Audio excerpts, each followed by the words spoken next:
Hi everyone, it's Karen here. Welcome back to my channel. Today I have a new tutorial with my brand new foam stamps from Joggles. I've done already a few tutorials, I think about 4 or 5. One of them was introducing the stamps. One of them was just creating these backgrounds that I'm going to show you. And the last 3 have been how to incorporate these backgrounds with the new stamps to create focal points.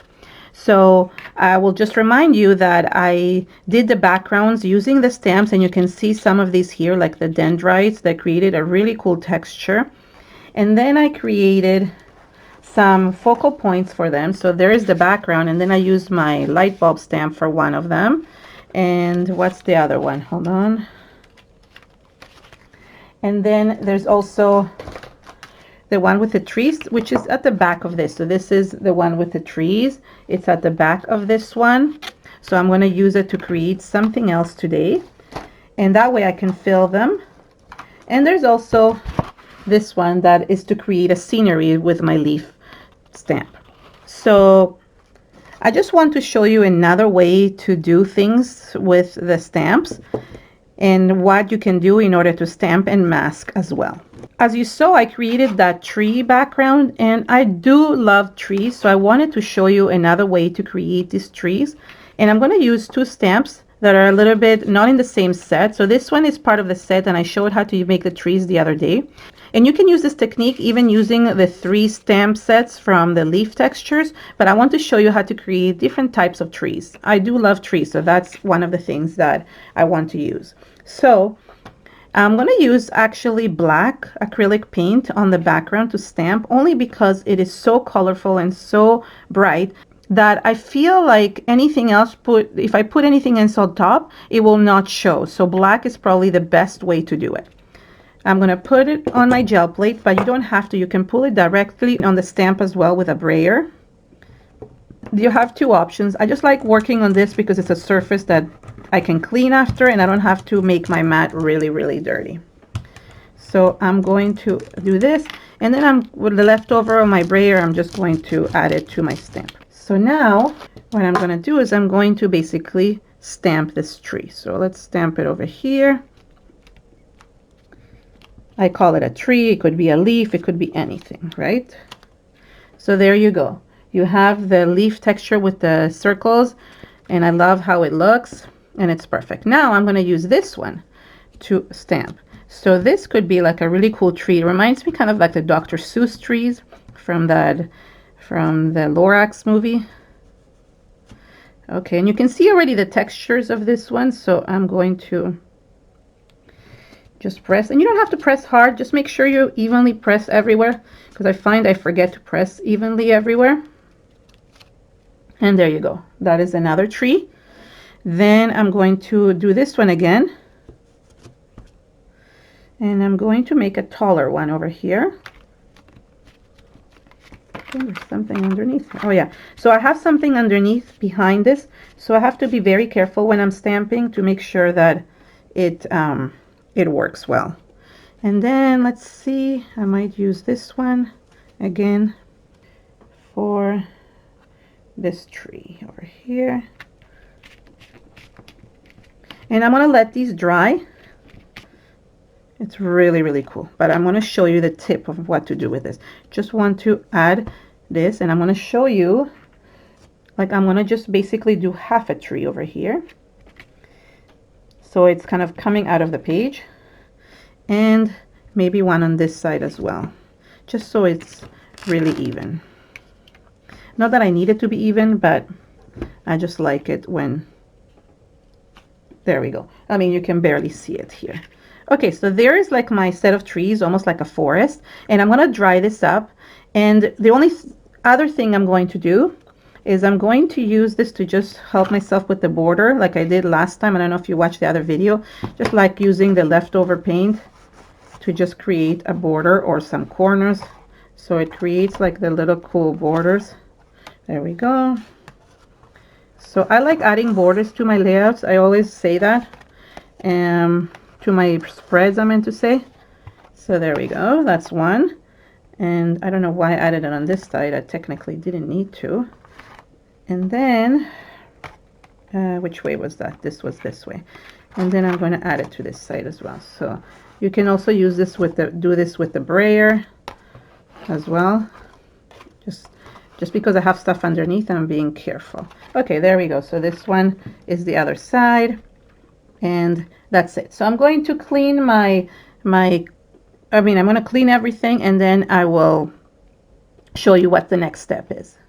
Now that this is dry, I can do the next step. I just wanted to point out that you could like stamp these in any direction. So for example, I realized here that this was stamped the one way and the same way was stamped the other way. So the little dots are at the top as opposed to at the bottom in this one. So you can create different trees that way as well.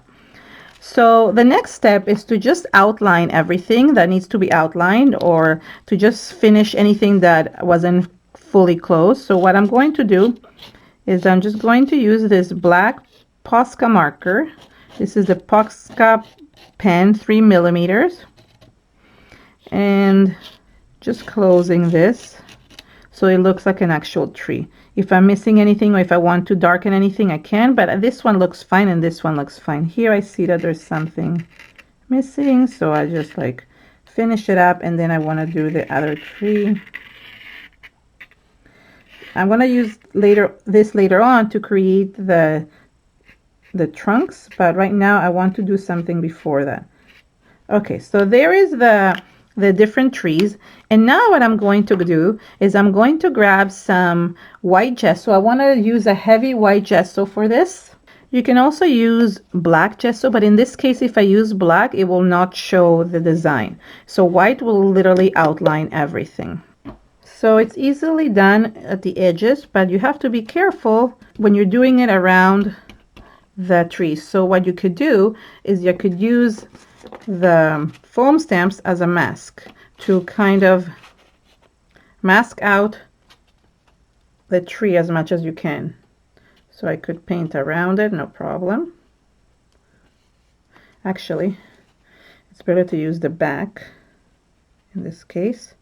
So I'm going to just paint around it, and then I'm going to use the other shape to cover up. So what I like about covering it up, it makes it stand out more. So this one, just have to find the right way of how it goes. There it is. And then you can just paint around it. And you definitely have to use the back of it, because if you use the front, then you're not going to get the exact results. Let me now do this one. So just finding the right way that it goes. This one, not sure if it will match up. And press on it hard so that way you can kind of use it as a mask.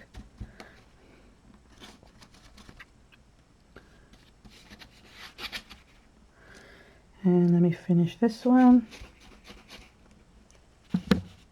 So then when you pull it out, I mean, you can also go around it like this, but when you pull it out, then it looks really cool. There we go. Now what I'm going to do is, like for this one specifically, I have to go around it just because there's really little areas here. So definitely you can do this as well. Some of the areas I think are easier to do with a small paintbrush. I think the even shapes are easier to mask than these ones that are like odd shapes. So there it is. There is the one side of the trees, and then I'm going to do the same thing on the other side. So maybe even like do this. Another thing I could have done, and I didn't realize until now, is to actually highlight in white around it, but I didn't realize that before. So now it's too late because I'm already doing this, because I could just create a border around it, which anyways I am doing. So this is easier this way, and then you can just paint around it. So I guess my border got covered, and that's okay, but it will still show a little bit, and you can create a new border afterwards again. So I want to keep the white all around, and again I'm going to use the mask for this one like this, and just paint around it. And you don't have to go as heavy as I did. If you want to go lighter with your white, that's okay as well. It will be more translucent and you'll be able to kind of see what's behind it, which is nice as well. So now I can just get close to this because I already outlined it, and it's easy to just outline and just create that effect. It's a very thin line here, so I'm just going to go carefully around it, maybe with my thin paintbrush. And then I'm going to dry this really well. Once it dries, it becomes more translucent, which is nice, because now it just looks very thick. And if you do want to make it more translucent, and let's say you added too much of a thick coat, you could definitely like just wipe it out while it's still wet. So if you want to create those markings, or just you don't want it to be as heavy, so you can remove some of it in the places that you feel that it's that the gesso is very thick. So that way you're getting like a masking technique and able to create really cool textures with it. So let me dry this up and then I'll show you the next step. Now I can go back with my POSCA pen and just kind of add some detailing, journaling, or just basically highlighting things to make sure that you get the shape back to what it was, because obviously when you add paint, things can distort themselves or get covered, and I really want to make sure. I also can add things like the tree trunks and some other details as well. So with this one I got erased, so I'm gonna just fix as well. So there is the tree trunk for the first one, and then there is the tree trunk for the second one, and then I'm making like a little, they can be flowers, not only trees, so I could like go and do flowers as well. Let's make them flowers today, so I like that. I can do this one as well. It can also be branches. They don't have to be flowers, right? So I'm just gonna finish the trees. I mean, I keep on calling them trees. Well, they could be trees as well. So, and you can add extra doodling to it as well. So if like the dendrites got like hidden, you can always just add more to them. Same here. So there is that. And I want to do it on the inside too, although I want to also go with a white marker as well. Then you can like I did with the other one. So if you can see here the difference, you can see it in the back of this one. I just did a little bit of shadowing with the Stabilo markers. You can do the same thing here, or you can do some doodling or some journaling like this.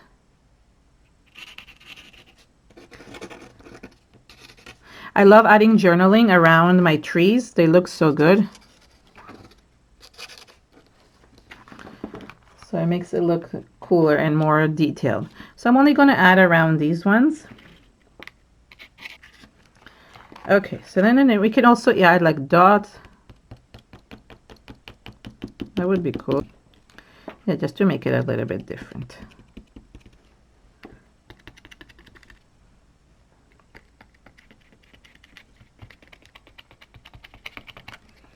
And then just like a border. You can do the border like I did before with the paint, or you can create some kind of border around your journal. So I like that. So what I like is that it has those really special textures inside, and you only see it between the tree. I'm going to use a little bit of white as well. So this is a white marker, the Vicky Butin's marker. And let me do some circles here as well. Not all of them, but maybe like a few. So it looks really, really cool. It just adds extra texture to things. So what else can be added here? So I find that it's a little bit too empty. Maybe I can come in with a little bit of, with this stamp, maybe a little bit. I'll add a little bit of color at the bottom. Let's add a little bit of green maybe. So I'm going to use my texture stamp to just add a little bit of green. This is the XO stamp. Sorry, this is the XO stamp. And I'm going to add a little bit of green to the background.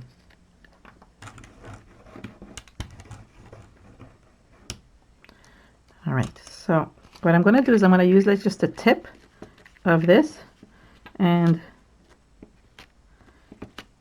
just use it just at the bottom here to create kind of like grass or something like that, if that makes sense. And I can also use it with a paintbrush. I can paint the leaves. I just like that it's not perfect. It's just really organic, very organic. And just add a little bit of it to the edges as well with my paintbrush or with basically anything. And I think I'm going to mix a little bit of the darker green as well because into this. So let's put a little bit of this darker green and